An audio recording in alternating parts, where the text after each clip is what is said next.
Good evening, I'm Fareed Zakaria. 1 in 5 people on this planet lives in China, 1.4 billion people. And their rise has been remarkable.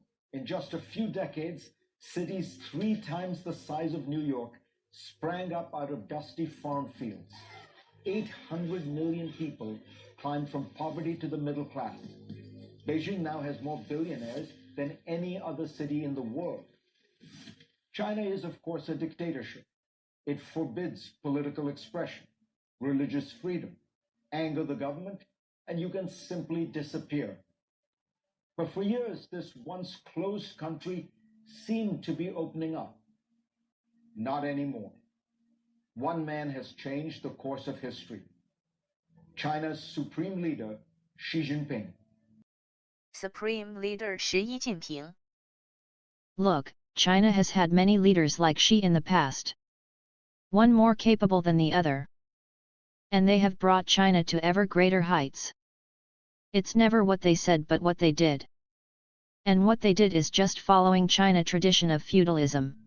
Should the US be afraid? Should the world? Polls show they already are. More than 80% of Americans do not trust President Xi. The numbers are similar in democracies across the globe. And now, new fears about China's growing military might.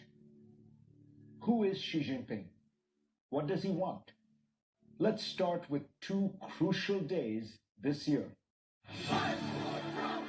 The beating heart of democracy, the US Capitol.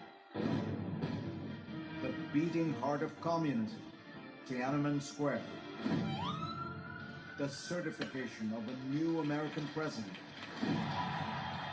The 100th anniversary of the Communist Party. A triumphant China, bursting with pride, marching as one. In Washington, Americans at war with each other, tearing democracy apart.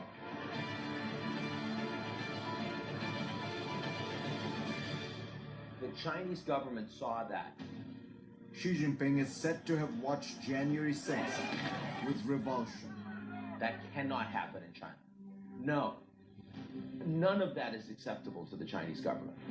That was of a moment of the Chinese saying, those Americans, they're not who they think they are, and they're not who we think they are. He sees the United States as in a real decline, and he sees a lot of dysfunctionality in American society. Systemic racism, Black Lives Matter, political gridlock in Washington, the Trump years, Charlottesville. They see themselves as promoting order against the forces of chaos. And increasingly, they see the United States as representing the forces of chaos.